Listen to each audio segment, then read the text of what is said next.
बैठ जाओ। इधर उपस्थित सभी बड़े बुजुर्गों को, युवा साथियों को, मेरी मातृशक्ति को, छोटे बच्चों को और मेरे को मजबूती देने आए दोनों ही पार्टी के INLD और BSP पार्टी के वरिष्ठ पदाधिकारियों को मेरी राम राम।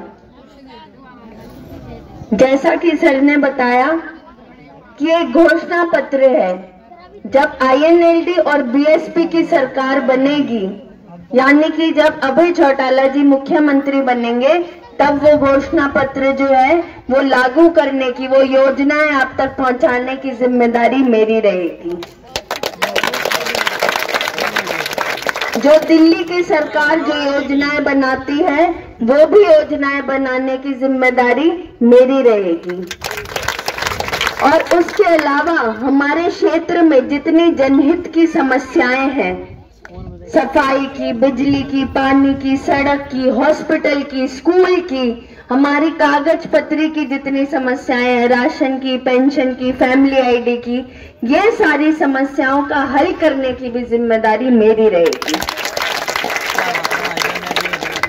हम बहुत जोर से बाबा साहेब के नाम के नारे लगाते हैं।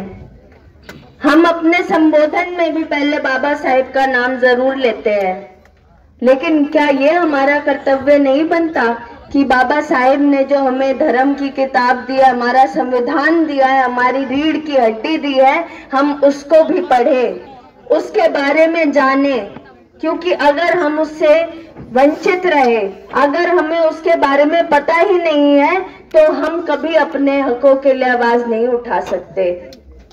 ये जो आवाज उठाने का हक दिया है, ये जो संबोधन करने का हक दिया है, ये जो ऐसे संगठित होके बैठने का हक दिया है, ये जो मुझे पढ़ने का हक मिला है, ये जो मैं बोल रही हूँ, वो जो मुझे हक मिला है, वो बाबा साहेब की देन है। बाबा साहेब ने कहा था, शिक्षित बनो, संगठित रहो और आगे बढ़ो। शिक्षा एक शस्त्र है, संगठन ताकत है, और जब शिक्षा का शस्त्र हो, संगठन की ताकत हो, तो कोई भी लड़ाई जीती जा सकती है। अब तक शिक्षा को शस्त्र बनाकर लोगों तक उनके हक पहुंचा रही थी, कोर्ट से ऑर्डर लाकर। अगर ऐसा कोई भी कानून था या ऐसी कोई भी बात थी जिससे लोगों के हकों से वो वंचित थे या उनका शोषण हो रहा था, सुप्रीम कोर्ट जाकर, हाई कोर्ट जाकर लोगों तक उनके हक पहुंचाए। जब मेरी इधर शादी हुई, अनेकों आंदोलनों पे जाना हुआ, जहां बहुत बुलंदी से आवाज तो उठाई, लेकिन वो आवाज कहीं पहुंची नहीं। उसी टाइम ये प्रण लिया कि बाबा साहेब को अगर हीरो माना है, बाबा साहेब को अगर अपना प्रेरणा स्रोत माना है, तो ये उनके शिष्य का ही कर्तव्य है कि उनके दिए हुए हक, उनके जो निवासी हैं, भारत देश के नागरिक हैं, उन तक पहुंचे। इसीलिए आप सबके बीच आई हूं एक सेवा का मौका लेने कि आने वाली जो विधानसभा चुनाव है, 5 अक्टूबर को आप लोग भारी बहुमत में अपनी बहन, अपनी बेटी, अपनी बहू संजना सातरोड का सेवक को मौका दें और 5 अक्टूबर को 5वां बटन चश्मे का दबाकर भारी बहुमत से मुझे जिताएं, ताकि अपने बरवाला क्षेत्र को वो सभी हक और अधिकार और उनके जो सुख सुविधाएं हैं वो मैं दे पाऊं जिसके हम हकदार हैं।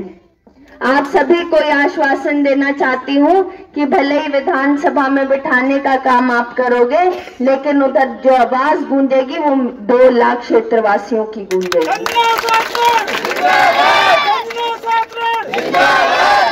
और आप सभी के मान सम्मान का, इतने प्यार और आशीर्वाद का पूरा मान रखूंगी और आपकी उम्मीदों पे खरी उतरूंगी।